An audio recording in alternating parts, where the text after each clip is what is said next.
할렐루야. 오늘도 코람데오 청년 예배에 오신 여러분들을 예수님의 이름으로 축복하고 환영합니다. 한 주도 주어진 삶의 자리에서 최선을 다하신 여러분들도 수고 많으셨습니다. 오늘도 하나님께서 우리 예배를 기뻐 받아 주실 거고 또 그러한 예배 가운데 우리를 부르셨습니다. 오늘도 우리의 마음의 중심을 온전히 주님께 내어드리며 전심으로 예배하는 코람데오 예배가 되었으면 좋겠습니다. 그래서 우리 삶 속에서 매일마다 끊임없이 일하고 계시는 주님을 높여드리는 오늘의 예배가 되길 간절히 소망합니다. 이제 시간이 되었으므로 다 함께 일어나셔서 사도신경 하심으로 우리의 신앙을 고백하겠습니다. 나는 전능하신 아버지 하나님 천지의 창조주를 믿습니다. 나는 그의 유일하신 아들 우리 주 예수 그리스도를 믿습니다. 그는 성령으로 잉태되어 동정녀 마리아에게서 나시고 본디오 빌라도에게 고난을 받아 십자가에 못 박혀 죽으시고 장사된 지 사흘 만에 죽은 자 가운데서 다시 살아나셨으며 하늘에 오르시어 전능하신 아버지 하나님 우편에 앉아 계시다가 거기로부터 살아있는 자와 죽은 자를 심판하러 오십니다. 나는 성령을 믿으며 거룩한 공교회와 성도의 교제와 죄를 용서받는 것과 몸의 부활과 영생을 믿습니다. 아멘.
처음부터 다시 한번 고백합시다. 우리의 섬김이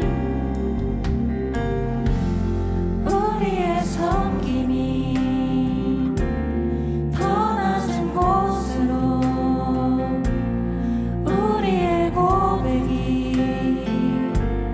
더 낮은 곳으로 쓰러져 있는 그들을 향해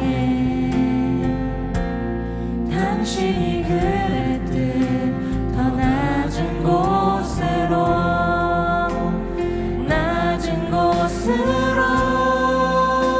우릴 초대하네. 함께 하자고 말씀하시네. 우리도 예수 그 길을 따라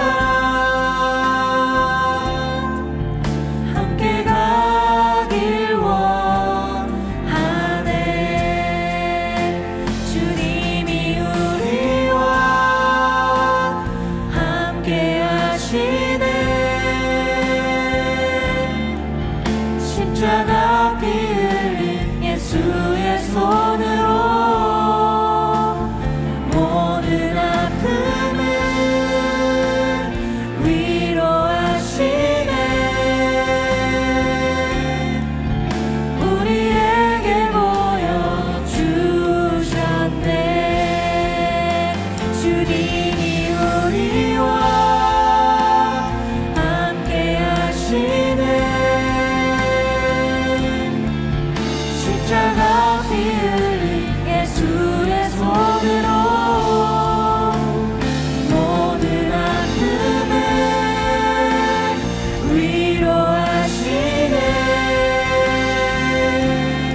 다시 한번 고백하며 나아갑시다. 주님이 우리와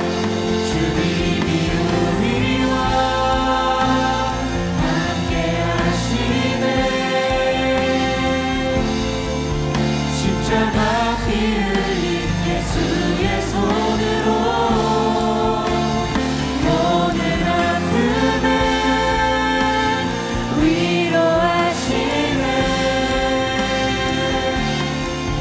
우리에게 보여. 다시 한번 고백하며 나아갑시다. 주님이 우리와 함께 하시네. 아멘. 십자가 피 흘린 예수의 손으로 모든 아픔을 위로하시네. 우리에게 보여. 우리 목소리로 고백하며 나아갑시다. 주님이 우리와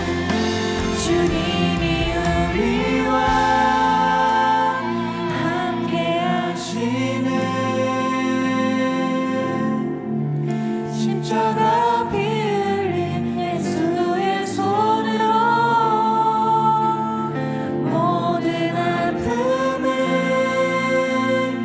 위로하시네. 우리에게 보여. 우리 여러분 소리로 다시 한번 고백합시다. 주님이 우리와 함께 하시네. 십자가 피 흘린 예수의 손으로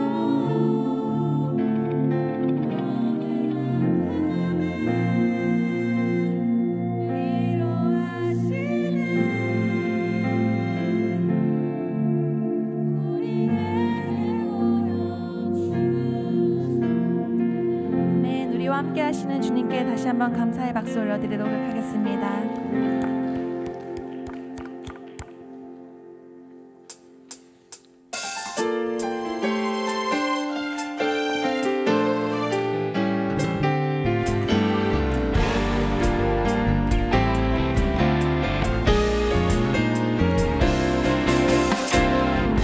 가장 낮은 마음 주님께서 기뻐하시고 작은 일에 큰 기쁨을 느끼게 하시는도다.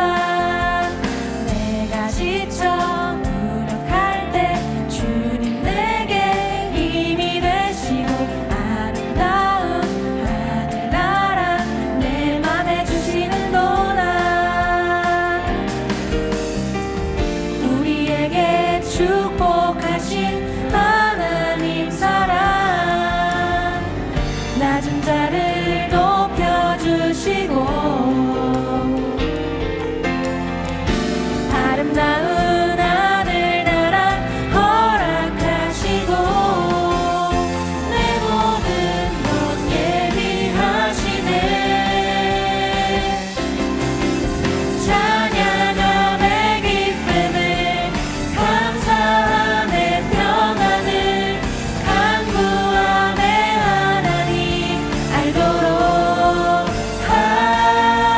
우리 하셨네. 처음부터 다시 한번 고백합시다. 나의 가장 가장 낮은 마음 주님께서 기뻐하시고 작은 일에 큰 기쁨을 느끼게 하시는도다. 내가 지쳐 무력할 때 주님 내게 힘이 되시고 아름다운 하늘나라 내 맘에 주시는도다.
내 모든 것 예비하시네.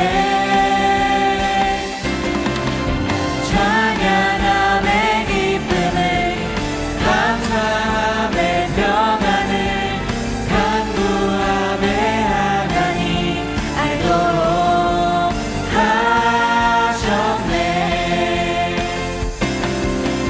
찬양함의 기쁨을 감사함의 평안을 간구함의 하나님 알도록 하셨네. 마지막으로 고백합시다. 찬양함의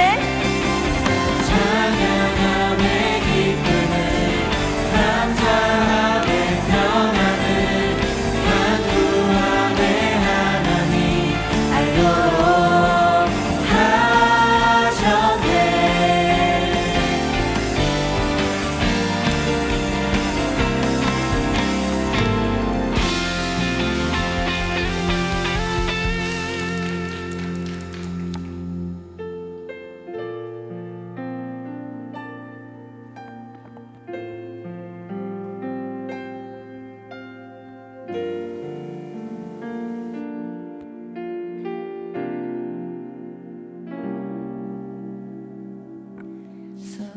수많은 사람들 주를 따르네.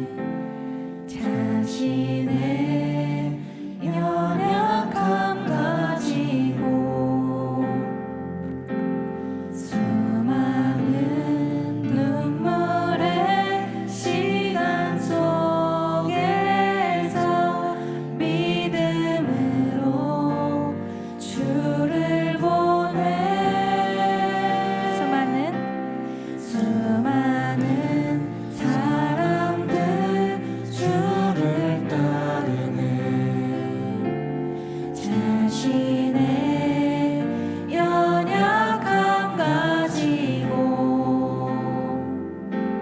수많은 눈물의 시간 속에서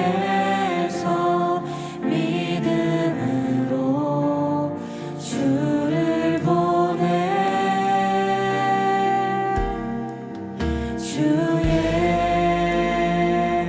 영원한 사랑으로 주의 말씀을 이루시네.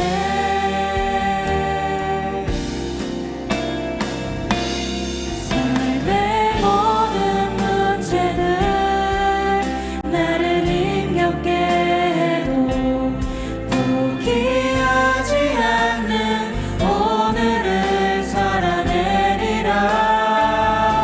소망이 보이지 않는 내 삶 속에 주님만이 소망되어 주의 뜻 이루시리라. 우리 2절로 고백하며 나아갑시다. 내 앞에 놓여진 상황 속에서 이겨낼 힘조차 없을 때 연약한 나에게 힘겨운 이 길 믿음으로 나아가네. 주의 영원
고백합시다. 삶의 모든 문제들, 삶의 모든 문제들 나를 힘겹게 해도 포기하지 않는 오늘을 살아내리라.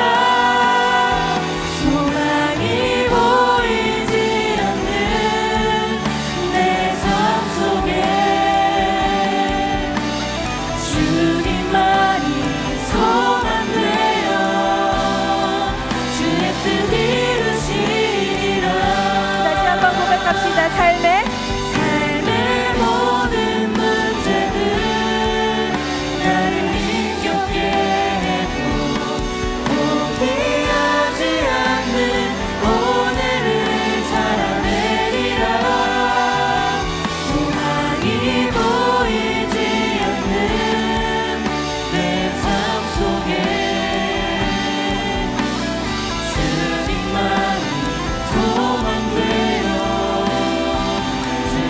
우리 이 시간 우리 마음 가운데 있는 수많은 고민들을 주님께 털어놓으며 기도하며 나아가도록 하겠습니다. 기도합시다. 하나님, 찬양의 가사처럼 삶의 모든 순간 가운데 어려움과 고난을 주님께 맡기기를 원합니다. 하나님, 그렇지만 나의 삶을 포기하지 않고 주님 앞에 나아가길 원합니다.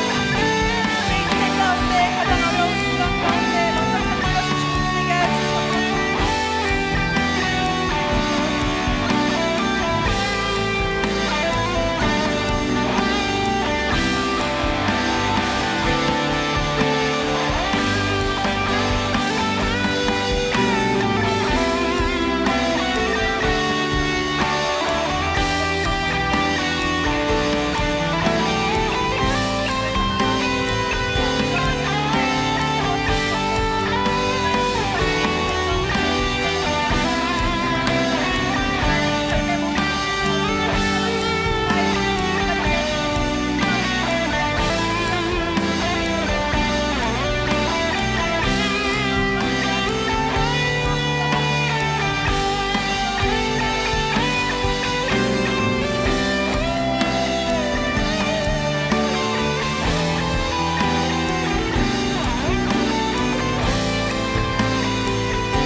모든 문제들 삶의 모든 문제들 나를 힘겹게 해도 포기하지 않는 오늘을 살아내리라.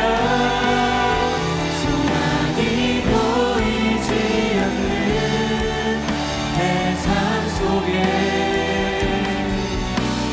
주님만이 소망되어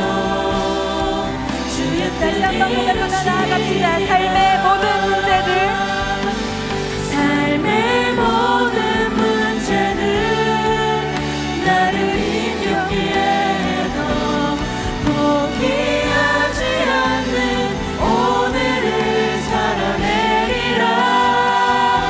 소망이 보이지 않는 내 삶 속에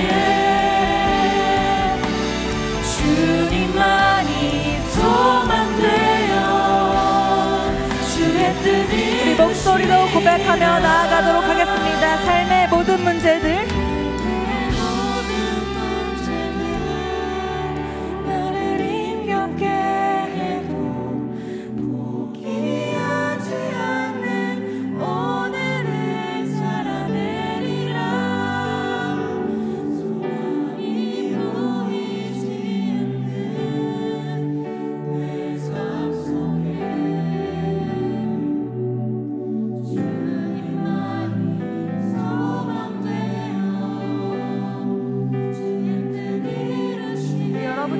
목소리로 다시 한번 고백합시다. 삶의 모든 문제들 나를 힘겹게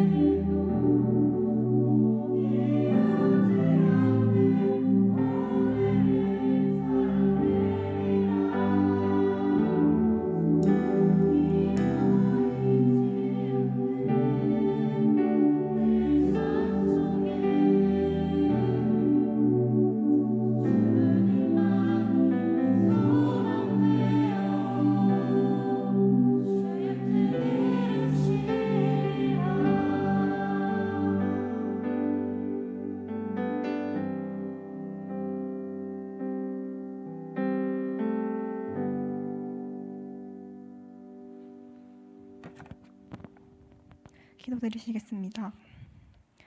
사랑의 하나님, 감사합니다. 지난 한 주간의 삶도 안전하게 지켜주시고 궂은 날씨지만 오늘도 이렇게 귀한 주일로 허락하셔서 예배 드리게 하심에 감사합니다. 어느덧 한 해의 절반이라는 시간이 지나가고 지난 삶들을 돌아봅니다.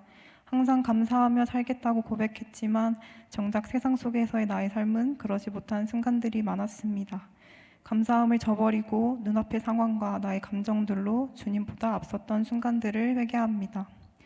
코람데오 공동체로 살아가는 우리들이 코람데오의 뜻처럼 매 순간 오직 하나님 앞에서 나의 자금을 알고 하나님 영광 아래 거하기를 원하오니 언제나 하나님의 뜻을 구하고 분별할 수 있는 그리스도인들이 되게 하여 주세요. 이어 다가오는 여름 수련회를 위해 기도합니다. 모두가 함께 찬양하고 예배함으로 하나님과 내가 연결되고 공동체원들이 서로 연결될 수 있는 수련회가 되기를 원합니다. 그리고 그 가운데 은혜로 가득히 채워지는 수련회로 이끄실 것을 믿습니다. 우리에게 보내주신 귀한 목사님과 사모님, 그들의 가정 가운데 사랑과 믿음 부어주시고 목사님을 통해 전해주시는 말씀을 듣고 우리가 그리스도인의 정체성을 마음에 새기길 원합니다. 또한 해외 선교지와 사역자들을 위한 기도를 잊지 않게 하시고 오늘 예배 중에도 이번 한 주간의 삶 속에서도 우리와 함께 하실 하나님을 기대하며 사랑이 많으신 예수님의 이름으로 기도드렸습니다.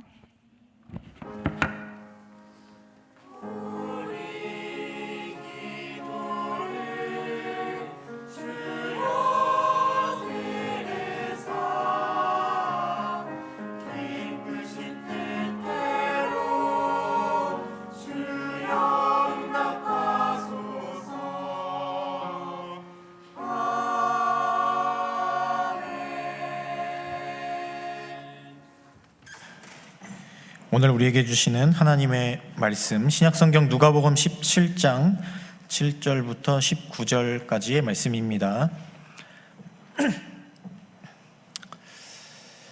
제가 가진 성경으로 신약성경 124페이지에 있습니다. 누가복음 17장 7절부터 19절까지의 말씀입니다. 다 찾으신 줄 알고 이 말씀을 우리 한 절씩 교독하도록 하겠습니다. 너희 중 누구에게 밭을 갈거나 양을 치거나 하는 종이 있어 밭에서 돌아오면 그더러 곧 와 앉아서 먹으라 말할 자가 있느냐? 도리어 그더러 내 먹을 것을 준비하고 띠를 띠고 내가 먹고 마시는 동안에 수종 들고 너는 그 후에 먹고 마시라 하지 않겠느냐? 명한 대로 하였다고 종에게 감사하겠느냐? 이와 같이 너희도 명령받은 것을 다 행한 후에 이르기를 우리는 무익한 종이라 우리가 하여야 할 일을 한 것뿐이라 할지니라. 예수께서 예루살렘으로 가실 때에 사마리아와 갈릴리 사이로 지나가시다가 한 마을에 들어가시니 나병 환자 10명이 예수를 만나 멀리 서서 소리를 높여 이르되 예수 선생님이여 우리를 불쌍히 여기소서 하거늘 보시고 이르시되 가서 제사장들에게 너희 몸을 보이라 하셨더니 그들이 가다가 깨끗함을 받은지라. 그 중에 한 사람이 자기가 나은 것을 보고 큰 소리로 하나님께 영광을 돌리며 돌아와 예수의 발 아래에 엎드려 감사하니 그는 사마리아 사람이라. 예수께서 대답하여 이르시되 10사람이 다 깨끗함을 받지 아니하였느냐? 그 9은 어디 있느냐? 이 이방인 외에는 하나님께 영광을 돌리러 돌아온 자가 없느냐? 같이 읽습니다. 그에게 이르시되 일어나 가라 내 믿음이 너를 구원하였느니라 하시더라. 아멘.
아멘. 네, 귀한 찬양 감사합니다.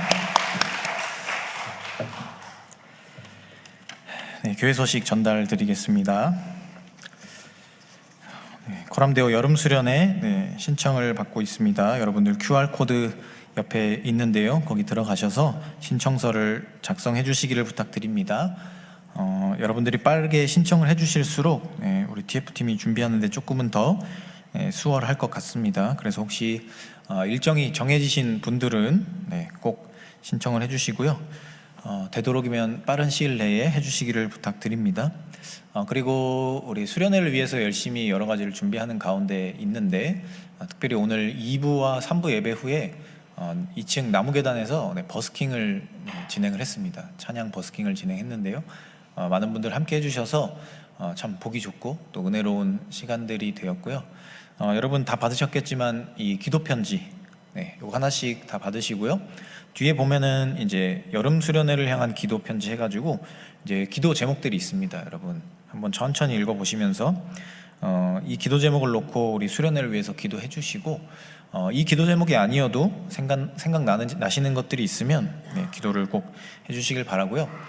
다음 주에 찬양 버스킹이 한 번 더 있습니다. 그러니까 오늘 보니까 너무 분위기가 좋았는데 제 생각에는 인원이 조금 더 있으면은 더 풍성하고 은혜로울 것 같다 그런 생각이 들더라고요. 그래서 여러분들 시간 되시는 분들은 2부 예배 후와 3부 예배 후에 진행을 하니까요. 꼭 함께 동참을 해주시고요. 찬양을 못하더라도 이렇게 오셔서 같이 자리만 지켜주셔도 되고 또 기도 편지를 또 나눠드리는 그것도 해야 되니까 그걸로도 수고해 주실 분들은 함께 해주시면 참 좋을 것 같습니다. 그래서 여러분들 다음 주 한 번 남았으니까요. 우리 여름 수련회를 위해서 우리 청년부를 위해서 여러분들 함께 해주시면 참 감사하겠습니다.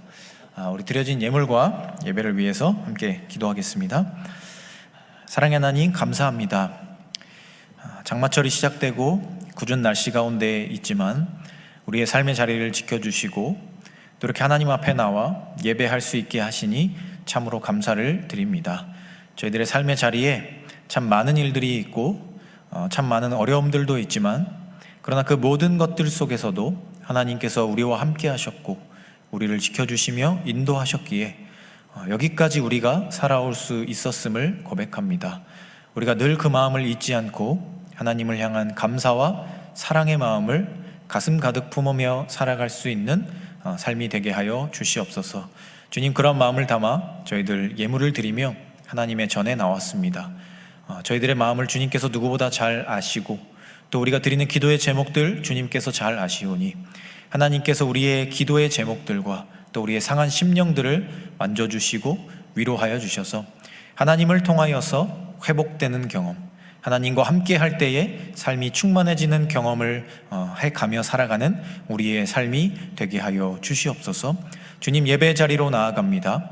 예배를 위하여서 한결같은 모습으로 수고하고 헌신한 그 손길들 주님 기억하여 주시고 무엇보다 그들의 마음을 기억하여 주셔서 하나님께서 먼저 그들의 마음을 충만하게 채워 주시옵소서. 또한 이 자리에 나오며 하나님의 은혜를 간구하는 이곳에 모인 모든 심령들 가운데 하나님의 말씀의 은혜를 새겨주시고 하나님이 주시는 그 놀라운 평안을 부어주셔서 하나님의 말씀을 통해 하나님과 함께 새로운 한 주간의 삶을 살아낼 수 있는 우리 모두의 삶이 되게 하여 주시옵소서. 이 예배 시간 가운데 홀로 임재하셔서 우리의 삶을 변화시켜 주실 것을 믿사오며 이 모든 말씀 우리 주 예수 그리스도의 이름으로 기도합니다. 아멘. 우리 앞뒤 좌우에 계신 분들과 함께 인사하겠습니다. 인사하실 때 예수님 안에 충만합시다. 하나님 안에 충만합시다. 오늘도 한 번 더 수련회 같이 갑시다.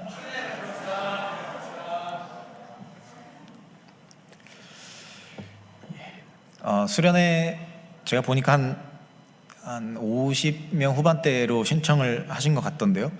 제가 보기에 신청을 해야 되는데 아직 안 하신 분들이 있는 것 같아요.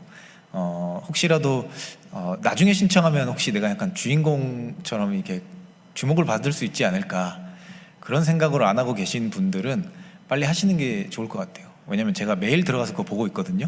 그래서 늦게 신청한 사람들 다 할 법한데 이렇게 시간 끌다가 안 하시는 분들은 제가 기억해놨다가 수련회 때 따로 찾아가서 뭔가를 해드릴 테니까 여러분들 준비가 되셨으면 빨리 신청을 해주시고요.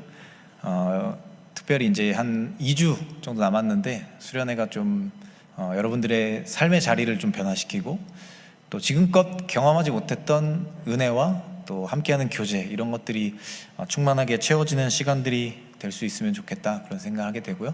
여러분들 함께 기도해 주시기를 바랍니다. 제가 최근에 들은 표현 중에 참 재밌고 참신하다라는 생각이 든 표현이 있습니다. 그게 뭐냐면 섭섭귀신이라는 말이에요. 들어보셨나요? 못 들어보셨어요? 제가 여러분들보다 앞서가는 것 같은데요, 그렇죠? 네. 항상 뭐 제가 얘기하면은 목사님 그거 철 지난 지 오래됐는데 요즘이라고 말하지 마라 뭐 이런 얘기들 저한테 피드백 많이 해주던데 오늘은 제가 더 빨랐네요, 그렇죠? 네. 근데 사실 이거는 유행어는 아니고요. 몇몇 분들이 쓰시는 것 같더라고요. 네. 근데 참 저도 이렇게 책에서 한번 이 표현을 봤고, 그 다음에 얼마 전에 이제 인터넷에 누가 글을 올렸는데 이제 자기의 일상을 기록하는 글이었는데 거기에 이런 표현이 써 있는 걸 보면서 이게 뭔가 좀 약간 신기하기도 하고 그래서 이게 뭘까 하면서 이렇게 알아보게 됐는데 그게 뭐냐면 마치 귀신 들린 것처럼 무슨 일만 있으면 섭섭하다고 하는 사람들, 그런 사람들을 섭섭귀신에 들렸다 이렇게 얘기한다는 거예요. 네. 뭐 이렇게 친구 사이에도 이렇게 조금만 살짝 서운하게 하면 나 섭섭해, 너랑 말 안 할래 뭐 이런 친구들도 있고, 뭐 일을 하다가 뭔가를 하다가 갑자기 나도 모르게 이렇게 섭섭한 마음들이 막 끌어오르는 그런 또 시기가 있잖아요, 그렇죠? 그런 시즌이 있잖아요. 그랬을 때 우리가 이제 우스갯소리로 교회 다니는 사람이 그런 말 쓰면 안 되지만 섭섭귀신에 들렸다 뭐 이렇게 표현을 하는 것 같아요. 그 사람의 삶의 내용을 뭐 정확하게 다 알 수는 없지만요, 아마도 이 사람의 경우에는 주변에 있는 사람들이나 어떤 환경으로부터 자신이 인정을 받지 못한다, 내가 이런 대접을 받을 사람이 아닌데 참 안 좋은 대접을 받는다, 아마 이런 생각을 많이 하면서 살아가는 사람이 아닐까. 그래서 섭섭하다라는 감정이 그냥 나도 모르게 생기고 또 말하게 되는 것이 아닐까 그런 생각해보게 되는 것 같습니다. 물론 내가 사랑하는 사람들, 또 내가 마음을 준 사람들에게 똑같이 돌려받는 것, 사랑을 받는 것, 인정을 받는 것 원하지 않는 사람은 없을 겁니다. 그런데 이게 너무 이렇게 심하다면, 너무 과하다면 오히려 주변 사람들에게 안 좋은 영향을 끼치고 또 눈살을 찌푸러지게 하는 그런 모습이, 그런 상황이 되기도 하는 것 같아요. 특히 우리 그리스도인의 입장에서 보자면요, 교회 안에서 신앙생활을 할 때, 봉사를 하거나 섬김을 하거나 혹은 사람들과 관계를 맺을 때 이 섭섭귀신에 들리지 않도록 참 조심해야 되는 것 같아요. 사실 우리가 이 일을 하는 것이 왜입니까? 왜 우리는 교회에서 봉사하고 섬김하고 또 예배를 드리고 나와 맞지 않는 사람들하고 관계를 하는 것일까요? 그것이 다 이제 하나님과의 관계를 위해서, 또 예수님을 닮아가는 삶의 노력 중에 한 가지로서 그러한 일들을 우리가 해가는 것이죠. 그렇게 생각해 본다면 이 섭섭함과 서운함이 진짜 내가 이 일을 하는 목적을 방해할 수도 있기 때문에 우리는 더 이런 모습을 경계해야 한다라는 거죠. 요즘 수련회를 비롯해서 교회 안에서 이제 여러 가지 일들을 하고 있죠. 또 우리 청년부 안에서 또 교회 안에서 여러 가지 형태로 봉사나 또 섬김의 자리들을 감당하시는 분들이 많이 있을 텐데 그 가운데 여러분들의 마음속에 항상 이렇게 좀 다짐하듯 외치면서 무언가를 해봤으면 좋겠습니다. 섭섭귀신에 들리지 말자. 내가 이거 하는 건 사람에게 받는 인정을 위해서가 아니라 하나님을 위해서다. 그리고 내 마음, 내 진심은 사람들이 몰라줘도 하나님은 알고 계신다. 이런 다짐을 스스로에게 계속해서 하면서 우리에게 맡겨진 책임이나 봉사와 섬김을 하면 우리의 어떤 그런 자리들이 조금은 더 수월해지지 않을까 그런 생각 듭니다. 특별히 우리는 예수님을 닮아가야 하는 사람들이에요. 그런데 여러분, 성경에서 예수님이 나 섭섭해, 나 서운해 이렇게 얘기하시는 장면을 보신 적이 있나요? 저는 개인적으로는 없는 것 같아요. 예수님을 배신하고 예수님은 모른다 부인하고 도망쳤던 실패자의 삶을 살던 베드로, 그 베드로를 부활하신 후에 찾아가신 예수님이 베드로를 찾아가셔서 너 그때 왜 그랬니? 나 정말 서운했잖아. 이런 얘기를 하셨나요? 그러지 않았죠. 오히려 네가 나를 사랑하느냐? 이 질문만 하시고, 그렇다면 이제부터라도 너의 삶의 자리를 돌이켜서 나의 제자다운 삶을 살아라, 이런 당부만 하실 뿐이었죠. 우리가 예수님을 닮아가야 하는 사람들이라면 그러한 예수님의 모습까지도 내 삶에 있도록, 또 내가 그런 사람이 되도록 노력해야 하지 않나, 그런 생각이 듭니다. 그런 의미에서 오늘 예수님께서 말씀하신 하나의 비유와 또 이어진 하나의 사건을 통해서 우리는 그리스도인답게 살아가는 어떤 낮아짐의 모습, 또 그러한 마음을 품고 살아가는 모습에 대해서 생각해 볼 수 있습니다. 오늘은 누가복음의 말씀을 통해서 그리스도인의 정체성 가운데 낮은 자로 살아가는 삶, 그리고 예수님처럼 온유하고 겸손한 사람으로 살아가는 삶에 대해서 함께 고민해 보려고 합니다. 그래서 낮은 자의 자리를 스스로 찾아가는 그 노력, 그것의 중요성과 또 우리가 어떻게 하면 우리의 삶의 자리에서 그 낮은 자의 자리를 스스로 찾아가고 그런 노력들을 통해 실망하지 않고 서운해하지 않고 그저 하나님의 일을 영광스러운 모습으로 감당하는 사람들이 될 수 있을까 하는 것에 대해서 함께 생각해 보려고 합니다. 오늘 우리가 함께 읽은 누가복음 17장의 내용은요, 예수님께서 하신 하나의 비유와 그 이후에 이어서 등장하는 10 나병 환자와 예수님 사이에 일어났던 하나의 사건을 말하고 있습니다. 이 둘은 다른 상황을 묘사하는 것 같지만요, 이 둘을 연결지어서 보게 되면 우리는 하나의 교훈을 얻을 수 있게 됩니다. 먼저 기록된 예수님이 말씀하신 비유는요, 종과 주인에 대한 이야기예요. 지금 우리가 살아가는 이 시대에는 이 주종 관계가 사라졌죠. 여러분들 혹시 종이신 분 있으세요? 신분이? 저는 신분이 종입니다. 없으시네? 네. 뭐 연인 관계에서 그러신 분 없죠? 네. 네. 우리 시대에는 주인이 없어요. 종도 없죠. 네. 그런데 이 예수님이 살아가시던 시대에는 이 주종 관계가 있었습니다. 종이라는 신분을 인정했다라는 것이죠. 그래서 예수님께서 그때 당시 사람들에게 이것이 당연한 모습이었기 때문에 이 주종 관계에 해당하는 비유를 사람들에게 이야기하셨습니다.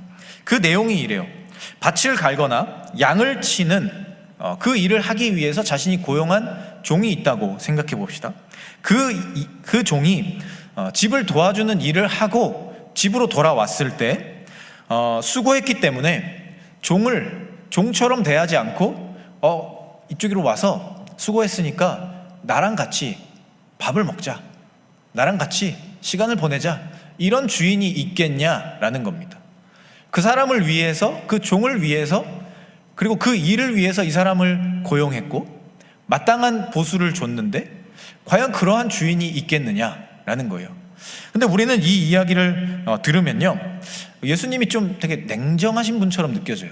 아니, 주인이 예수님의 마음으로 종을 품을 수도 있는 거 아닌가요? 라고 생각할 수 있다는 거죠. 그런데 이 이야기의 핵심은요, 가장 마지막 절인 10절에 있습니다. 거기 보면 이렇게 기록이 되어 있어요.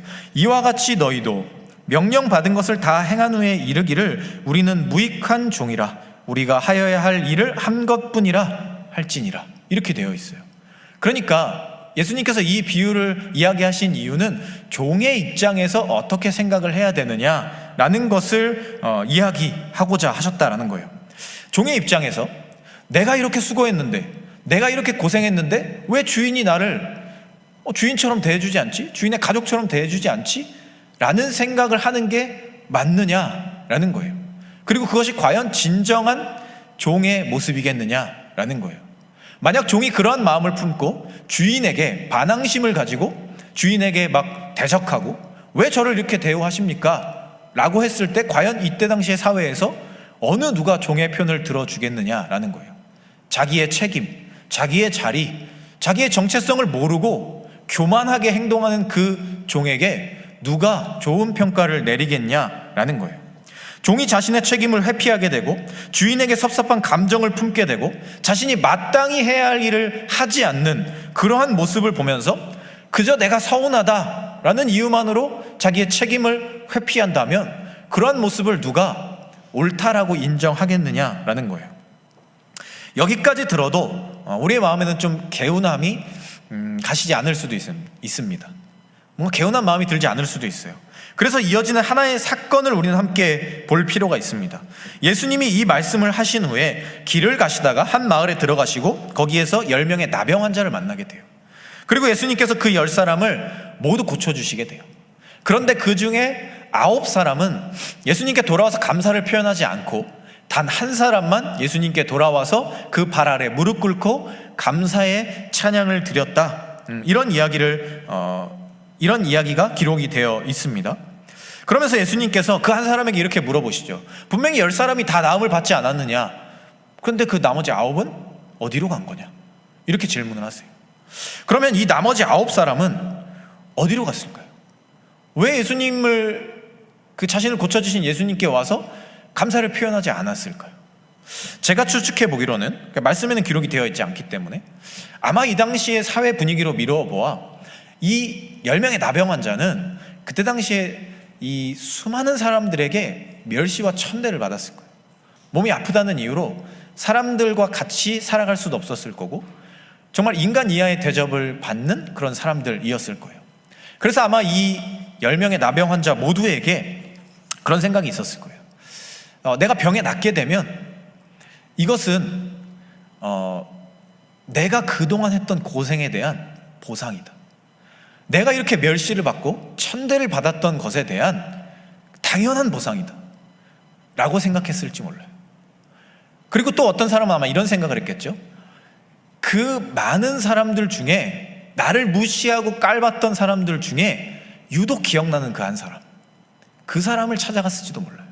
낫자마자 나의 이런 결백함을, 나의 깨끗함을 이제는 네가 무시하고 괄시할 수 있는 사람이 아니다라는 그것을 꼭 말해주고 싶었던 그 한 사람을 떠올리면서 그 자리로 갔을지도 몰라요.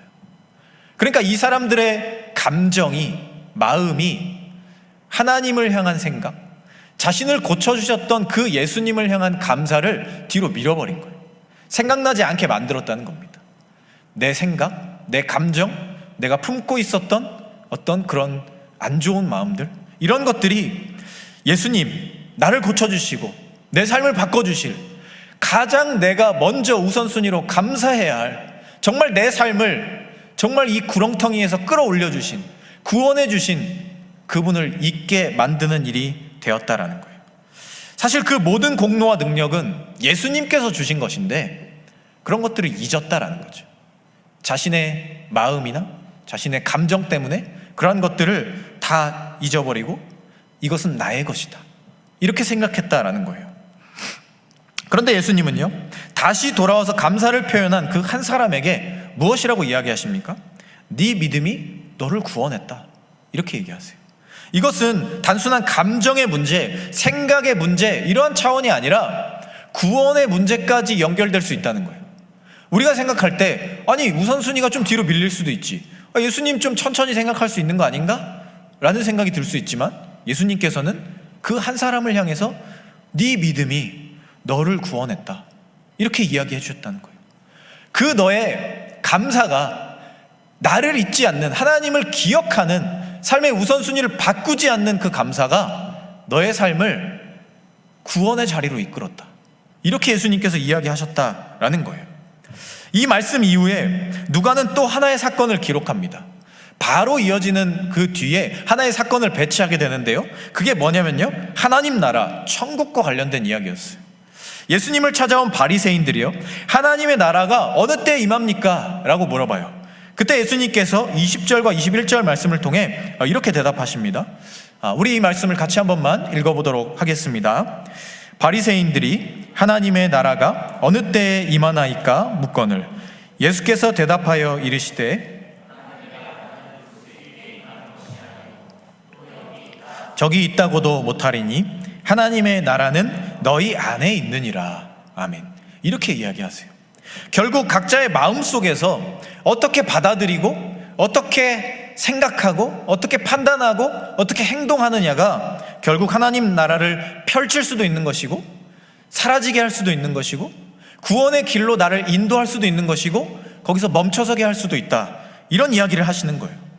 우리가 아무리 좋은 교훈을 듣고, 아무리 좋은 설교를 듣고, 아무리 좋은 찬양을 듣고, 아무리 좋은 섬김을 해도 결국 우리의 마음 하나 다스리지 못하면 우리는 구원으로 가지 못하는 그런 사람들이 될 수도 있다라는 거예요. 예수님은요, 성경에서 자신을 칭하시면서 종이라 표현하십니다. 빌립보서에서도 그러한 예수님의 삶을 잘 기록하고 있죠. 빌립보서 2장 6절부터 8절까지의 말씀을 보면 이렇게 기록되어 있습니다.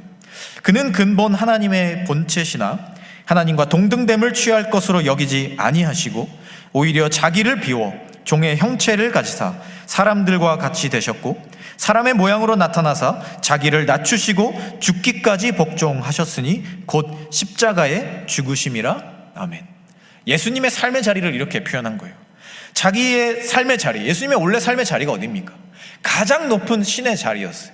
그런데 그것을 스스로 하나님과 동등됨을 취할 것으로 여기지 않고 가장 낮은 종의 자리로 오셔서 자기 안에 있는 신의 형상을 다 비워내고 그 안에 종의 형체를 가득 채워서 가장 낮은 곳으로 내려오시고 스스로를 더 낮추시고 죽기까지 복종하셨다. 그리고 십자가에서 죽으심을 통해 그 영광을 이루셨다. 이렇게 이야기하는 거예요. 그런데 만약 예수님께서 하나님께서 부여하신 자신의 사명, 나는 신인데 가장 낮은 그냥 인간으로 떨어지는 것도 아니라 인간보다 더 밑에 그 모든 사람들을 위해서 정말 지금도 죄를 짓고 타락을 향해 가고 있는 그 사람들의 모든 죄를 위해서 그 사람들보다 더 밑으로 내려가 이러한 종의 신분을 입어야 하는 것이 너무나도 억울하고 답답하고 화가 난다, 그런 생각을 품고 하나님께 저 서운합니다, 섭섭합니다, 왜 저를 이런 취급을 하십니까? 당신의 아들인 나를, 신인 나를 왜 이렇게 대우하십니까? 이런 마음을 품었다면 십자가의 사명은 완성되지 못했다는 거예요. 실제로 이 땅 가운데 오셔서 사람들에게 멸시와 천대를 받으며 십자가를 지실 때 사람들이 침을 뱉고 조롱하고 예수님을 벌거벗기고 채찍질하는 그 순간에 내가 너희들에게 이런 대접을 받을 사람이 아닌데 이러한 모습이 정말 서운하고 섭섭하니 나 이거 하지 않겠다. 이 사명 더 이상 감당하지 않겠다. 내가 이것을 멈추면 너희들의 손해인데 나 이것 하지 않겠다 라고 하셨다면 우리의 삶의 자리가 어떻게 되었겠습니까? 우리는 신앙생활하는 가운데 섭섭하고 서운한 일이 있어요. 하나님의 일을 한다고 해도 그래요. 모든 것이 합력해서 선을 이루면 좋겠지만 그렇지 않다라는 거예요. 사람이기 때문에, 서로 다르기 때문에, 상황과 입장과 형편이 다르기 때문에, 또 누군가는 지금의 상황이 그것을 감당할 수 없기 때문에 그러한 모습들로서 보여질 수 있다는 겁니다. 그 과정 속에서 우리는 상처받고 자존심 상하고 회의감이 들기도 해요. 나의 가치와 높음을 알아주지 않는 그런 상황들이 짜증나기도 한다는 거예요. 그런데 우리는 어떤 사람입니까?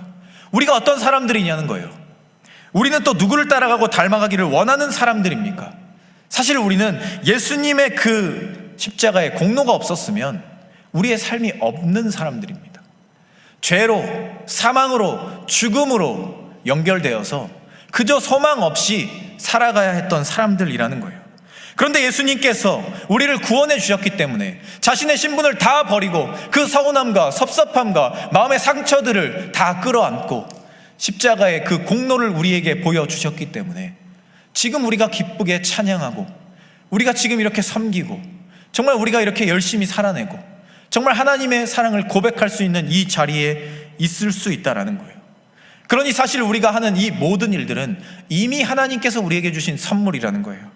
하나님의 은혜이고 능력이고 내 삶에 주어져 있는 이미 너무나도 아름다운 선물과 같은 자리라는 거죠.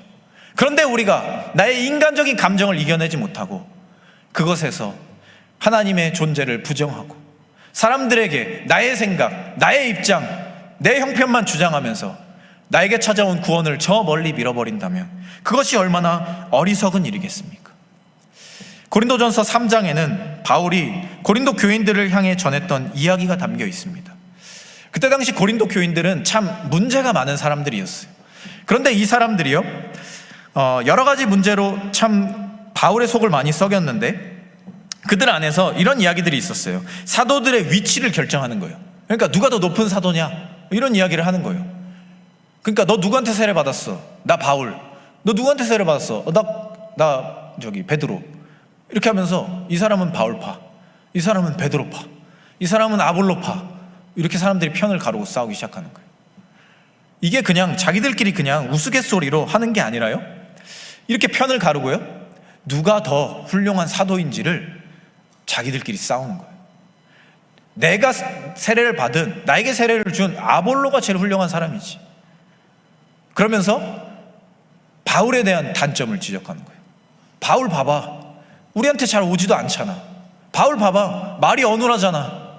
근데 뭐 그 사람이 훌륭한 사람이야. 아볼로가 더 훌륭하지.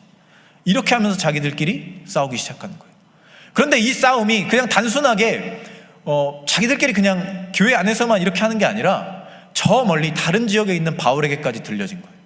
그 정도로 정말 어리석은 일들을 이 고린도 교인들이 하고 있었다라는 거예요.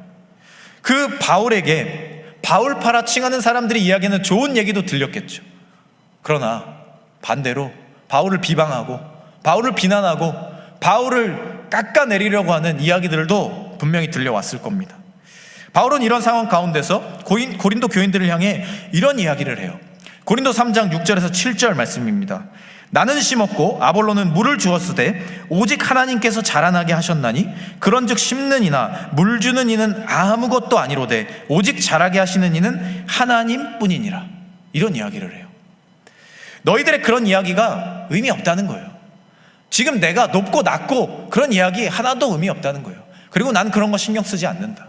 내가 심었던 물을 주었던 그저 그 모든 것들의 역사를 이루시는 분은 하나님이시기 때문에 내가 수고했던 안 했든 너희들이 나를 어떻게 평가하든 말든 나는 상관없다. 그런 이야기를 하는 거예요.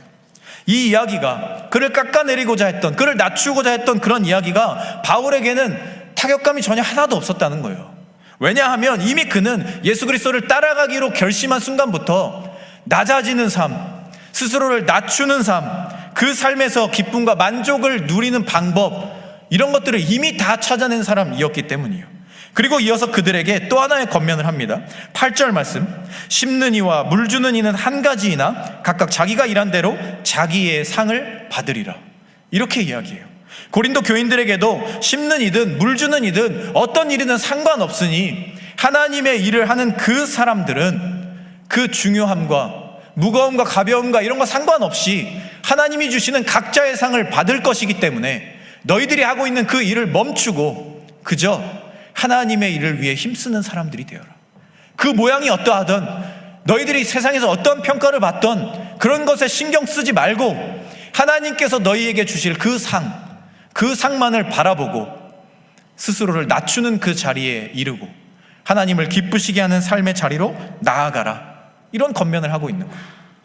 우리는 왜 하나님의 일을 하는데 서운하고 왜 섭섭할까요? 왜 나 자신에게 찾아온 그 마음의 감정을 다스리지 못해서 흔들리고 또 힘들어하는 걸까요?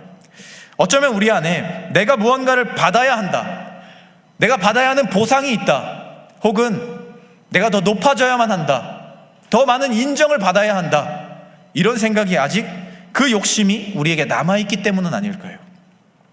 오늘 예수님은 말씀을 통해 우리 자신을 무익한 종이라 고백하라 이렇게 말씀하십니다. 주님, 저는 무익한 종입니다. 제가 해야 할 일을 한 것뿐입니다. 이런 고백을 하라는 거예요. 그리고 그러한 마음으로 하나님이 우리에게 주신 그 삶의 자리로 나아가서 순수한 마음으로, 순전한 마음으로 구원의 선물을 받으라는 겁니다. 하나님이 주신 그 자리, 그게 얼마나 대단하냐 아니냐 이런 것에 매달리느라, 사람들이 나를 인정해 주냐 아니냐 이런 것에 매달리느라 하나님이 주신 그 진정한 선물과도 같은 기쁨의 자리를 흘려보내고 낭비하고 허비하지 말고 나에게 주신 그 자리 안에서 하나님을 만나고 하나님이 주신 것들을 받아 누리고 그 모든 감정들을 걷어내고 스스로 믿음으로 구원에 이르는, 그 구원을 향해 걸어가는 사람들이 되어라. 예수님은 이렇게 우리에게 말씀하시는 겁니다. 사랑하는 여러분, 우리의 정체성은 낮은 자가 되는 데 있습니다. 그리스도인은 가장 낮은 곳으로 세상을 섬기기 위해 이 땅에 오신 그 예수님을 닮아가는 사람들이에요. 예수님께서는 자신의 삶을 어떻게 하면 더 낮추실까를 고민하시던 분이었어요. 그리고 그 낮춤의 완성은 십자가에서, 그 죽음으로 모든 사람들을 구원하는 그 영광으로 완성되었습니다. 혹시 우리가 교회 안에서 삶의 자리에서 섬김과 봉사의 자리에서 우리의 마음을 서운하게 하고 섭섭하게 하는 일들이 우리 안에 찾아올 때 우리가 아직 나를 내려놓지 못했고 낮아질 준비가 되어 있지 않은 것은 아닌가? 내가 그리스도인이 되겠다라고 다짐은 하지만 진짜 그리스도인의 정체성을 올바르게 깨닫고 있지 못한 것은 아닌가? 우리 스스로를 돌아보아야 할 것입니다. 오늘 예수님께서 말씀하신 것처럼 우리가 스스로를 무익한 종으로 겸손하게 낮추고 살아갈 때 우리는 우리의 삶에 찾아온 그 선물과도 같은 구원의 은혜와 감격을 누리는 사람들이 될 수 있습니다. 내 감정이나 생각이 구원을 가로막고 하나님으로부터 멀어지게 만드는 일이 되지 않도록 그리스도인다운 낮은 자의 정체성을 늘 기억하고 그것을 마음에 새기며 또 실천하며 살아가는 우리가 되기를 소망합니다. 여러분, 각자의 삶의 자리에서 예수님을 따라가는 삶은 무엇일까? 정말 그 자신의 모든 형체를 비우고 종의 형체를 가득 채우며 십자가에 죽기까지 복종하신 그 예수님의 삶, 그리고 그것을 따라가는 그 삶의 중요성, 그 노력들이 여러분 각자의 삶에 늘 가득하셔서 그리스도인다운 정체성을 늘 잃지 않고 그 가운데 하나님이 주시는 구원의 감격을 가슴 깊이 누리며 살아가는 믿음의 사람들이 되실 수 있기를 소망합니다. 그러한 노력들로서 여러분들의 섬김의 자리가 빛나고 스스로를 낮추는 그 노력들을 통해 내가 낮아지지만 내 안에 있는 예수님이 높아지는 그런 놀라운 능력들을 실천하며 살아가는 믿음의 사람들이 되실 수 있기를 이 시간 간절히 소망합니다. 이 시간 우리 함께 찬양하기를 원합니다.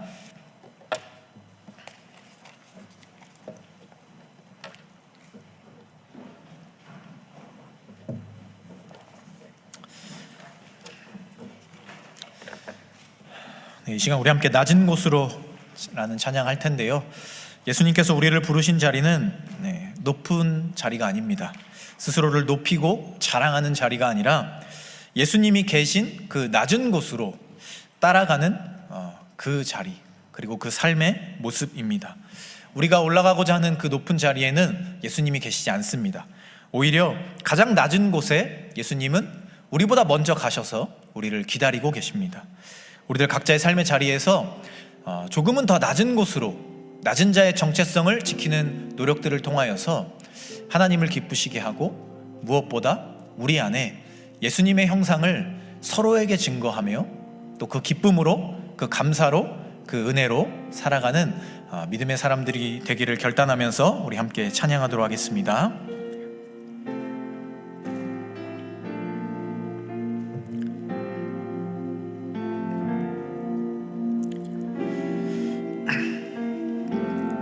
우리의 섬김이 더 낮은 곳으로, 우리의 고백이 더 낮은 곳으로 쓰러져 있는 그들을 향해 당신이 그랬듯 더 낮은 곳으로 우리의 섬김이, 우리의 섬김이 더 낮은 곳으로, 우리의 고백이 더 낮은 곳으로 쓰러져 있는 그들을 향해 당신이 그랬듯 더 낮은 곳으로, 낮은 곳으로 우릴 초대하네. 함께 하자고 말씀하시네. 우리도 예수 그 길을 따라 함께 가길 원하. 우리 처음부터 다시 한번 고백합니다. 우리의 섬김이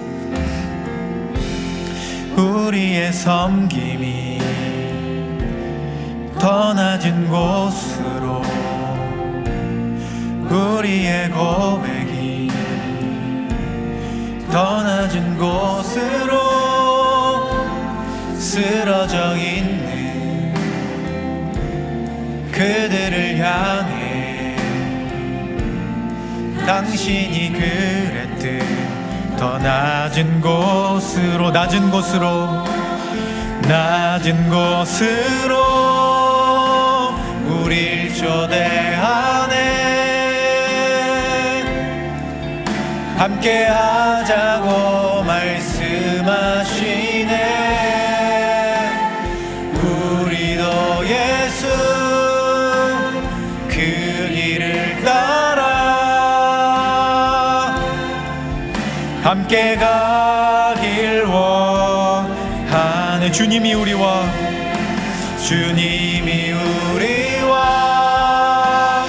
함께 하시네.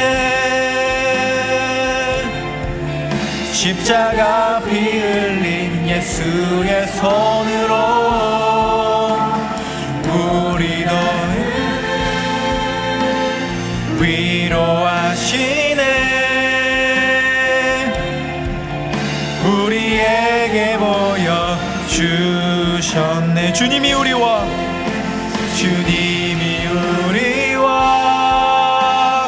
함께 하시네. 십자가 피 흘린 예수의 손으로 모든 아픔을 위로하시네. 우리에게 보여 우리 다시 한번 고백합니다. 주님이 우리와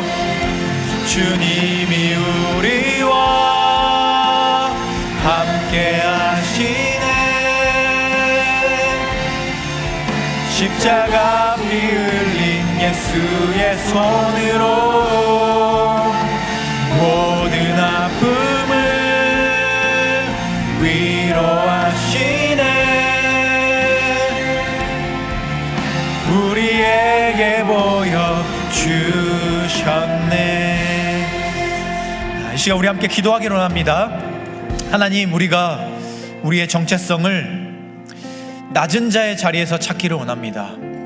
스스로의 형체를 모두 다 비워내고 가장 낮은 곳으로 오셔서 십자가를 죽기까지 복종하셨던 그 예수님처럼 그리스도인다운 삶을 결단하는 우리가 예수님의 뒤를 따라 가장 낮은 곳으로 내려가고 그곳에서 예수님과 함께하는 삶의 기쁨을 받아 누리는 믿음의 사람들 되게 하여 주시옵소서. 혹시라도 내가 인정받고 싶은 마음, 높아지고 싶은 마음 때문에 그 감정과 그 서운함과 그 섭섭함 때문에 예수님으로부터 멀어지고 있다면, 하나님이 주시는 그 선물과 똑같은 시간을 우리가 낭비하고 있다면, 그런 연약한 마음들을 다 내려놓고 우리에게 찾아와 우리를 위로하시고 우리를 새롭게 하시는 예수님의 능력을 의지하여서 정말 낮은 자로서 그 자리를 걸어가고 그곳에서 하나님을 기쁘시게 하며 그리스도인다운 정체성을 찾으며 그 안에서 마르지 않는 기쁨과 감격을 누리며 살아갈 수 있는 믿음의 사람들 되게 하여 주시옵소서. 이런 마음을 담아서 그런 마음을 결단하며 우리 함께 통성으로 기도하며 나아가도록 하겠습니다. 하나님, 우리의 삶의 자리를 돌아봅니다. 주님, 우리가 때로는 높아지려고 했던 것은 아니었습니까? 내 자신을 인정받고 싶어서, 내 마음의 욕심을 채우고 싶어서 그 마음이 서운함으로 섭섭함으로 돌아왔던 것이 우리의 삶은 아니었습니까? 그러한 인간적인 감정을 주체하지 못하고 하나님의 일들을 망치고 삶의 자리를 무너지게 하고 하나님의 자리를, 그 구원의 감격을 멀리 했던 것이 우리의 연약함은 아니었습니까? 하나님, 우리가 예수님의 삶의 자리를 돌아봅니다. 스스로를 종이라 여기시고 그 신의 모습을 모두 다 비워내시고 가장 낮은 자의 자리로 가셨던 그 예수님을 우리가 바라봅니다. 우리도 그것을 바라보는 것에 그치는 것이 아니라 그 길로 따라가기를 원합니다. 내 삶을 낮추고 스스로 낮은 자로서의 삶을 자처함을 통하여서 하나님이 주시는 구원의 기쁨, 그 감격을 잃지 않고 살아가는 믿음의 사람들 되게 하여 주시옵소서.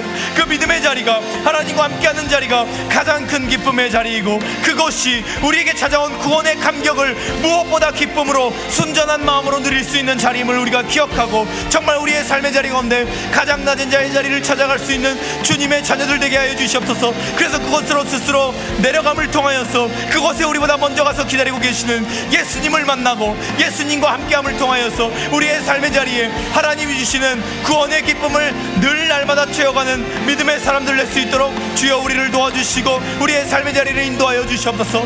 봉사와 섬김의 자리를 감당할 때마다 가장 낮은 자의 자리를 자처할 수 있는 우리의 마음을 주시고, 그 마음의 성숙함을 주셔서 정말 하나님을 기쁘시게 하고, 그 모든 일들을 통하여서 내가 드러나는 것이 아니라 그리스도가 드러나고 하나님이 드러나고 하나님의 영광이 선포되는 그런 놀라운 일들을 감당할 수 있는 우리의 믿음의 청년들 될 수 있도록, 우리 모두의 삶이 될 수 있도록 주여 우리에게 그러한 믿음의 담대함을 허락하여 주시옵소서. 더 낮은 곳을 찾아가는 그 용기를 주시고, 그 노력들을 주시고, 그 삶의 담대함을 주셔서 하나님과 함께하는 삶을 잃지 않게 하여 주시고, 마음의 감정들로서 삶을 무너뜨리는 것이 아니라 우리의 삶을 더욱더 믿음으로써 성장시키고 하나님과 함께 믿음의 자리로 나아갈 수 있는 주님의 자녀들 될 수 있도록, 믿음의 젊은이들 될 수 있도록 주여 우리의 삶의 자리 가운데 그 믿음의 담대함을 부어주시고 그리스도인에 대한 정체성을 기억할 수 있게 하여 주셔서 하나님을 기쁘시게 하는 낮은 자의 자리로 내려갈 수 있는 믿음의 사람들 되도록 주여 우리의 삶의 자리를 인도하여 주시고 주님께서 붙잡아 주시옵소서.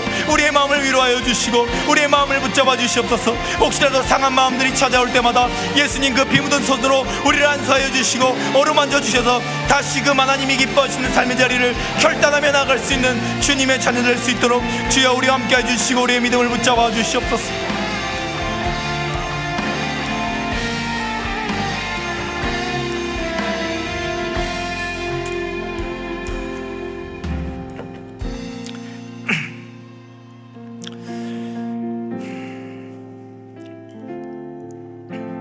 주님, 우리가 그리스도인으로 살아가며 우리의 정체성을 생각해 봅니다. 나도 모르는 사이에 나의 정체성을 높은 곳에서, 나를 자랑하는 곳에서, 나를 인정해 주는 곳에서 찾았던 것이 우리의 어리석음은 아니었는지 우리의 삶을 돌아봅니다. 예수님께서는 자신의 모든 형체를 비우시고 가장 낮은 자의 자리로 내려가셨는데, 우리는 예수님의 길을 따라가겠다 입으로 고백해 놓고 반대로 갔던 것이 아니었는지 우리의 삶의 자리를 돌이킬 수 있게 하여 주시옵소서.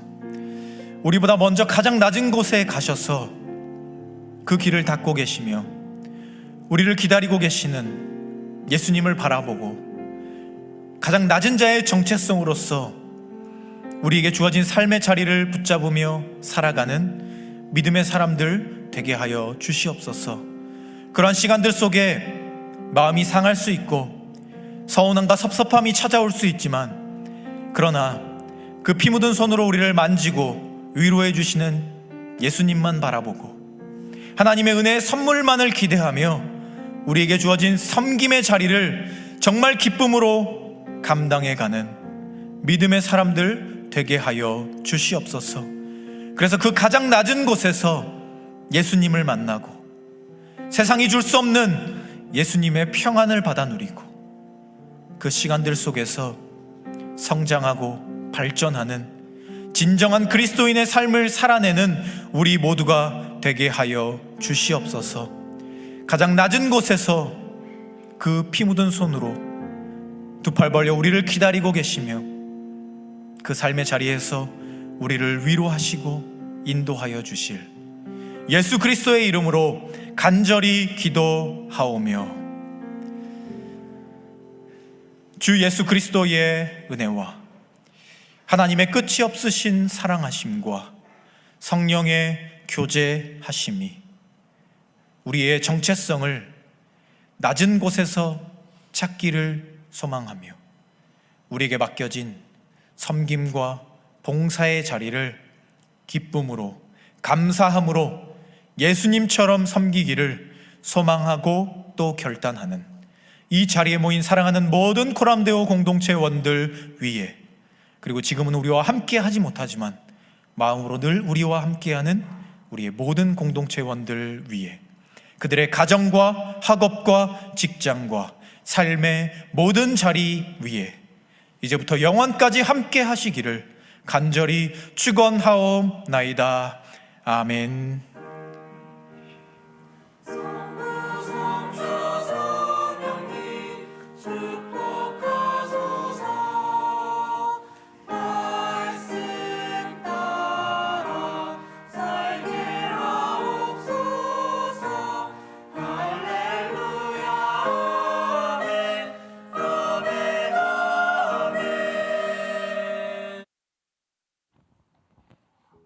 네, 할렐루야.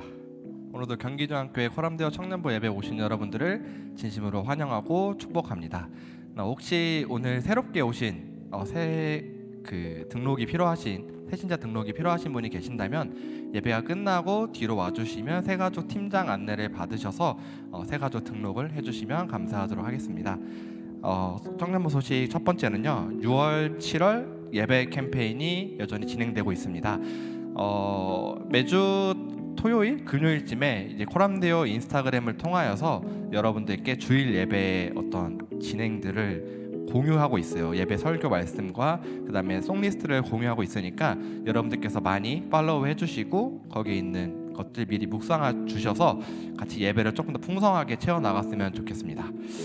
네, 두 번째로는 코람데오 여름 수련회가 여전히 신청 중에 있습니다. 근데 여러분들이 일정이 어느 정도 확정된 분들이 계신다면, 그리고 아직 일정이 확정되지는 않았지만 미묘하게 애매하다 하시는 분들이 있으셔도 그 애매한 것들을 신청란에다가 작성해 주시면 저희 TF팀들이 최대한 그것들을 고려해서 여러 가지의 어떤 경우의 수들을 만들고 있으니까 애매하신 분들께서도 일단 신청하고 해주시면 너무 감사할 것 같습니다. 그래서 그 신청함의 믿음을 가지고 우리 같이 수련회 나아갔으면 좋겠고요.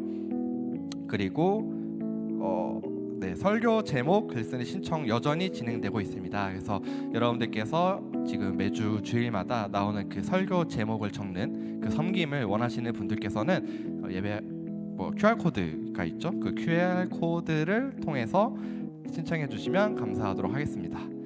오늘 왜 이렇게 뭔가 정적인 것 같죠? 저만 그렇게 느끼나요? 왜 이렇게 제가 뭔가 답답한 느낌이 드는데 왠지 모르지만 그 뭔가 있었어요. 괜히. 네, 다들 괜찮으시죠? 괜찮으신 거 맞죠? 네, 그리고 네 번째로는 새가족 팀원을 모집하고 있습니다. 그래서 제가 듣기로는 몇몇 분들께서 신청하고 계셨는데 혹시라도 조금이라도 더 마음이 있으신 분들께서는 주저하지 마시고 여기 송건희 형제에게 오늘까지네요. 오늘까지니까 조금만 더 빠르게 고민해 보시고 송건희 형제에게 청년에게 문의해 주시면 감사하도록 하겠습니다.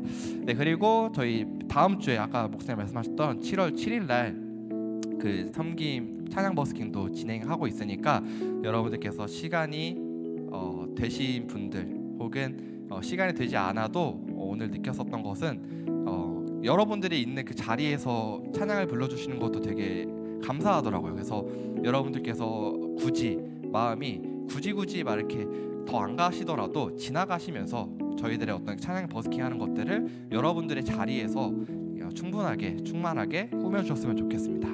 그게 어쩌면 하나님께서 여러분들을 향해서 아마 주시는 메시지지 않을까.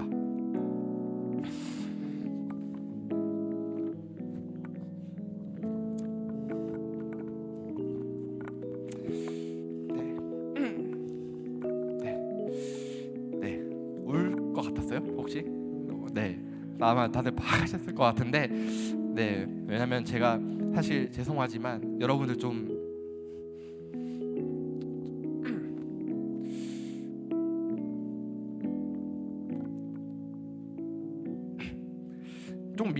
미워했던 것 같습니다. 그래서 뭔가 참여하지 못한 그런 것들에 대해서 뭔가 미워했던 것 같은데, 오늘의 어떤 찬양 버스킹을 하면서 여러분들이 각자의 자리에서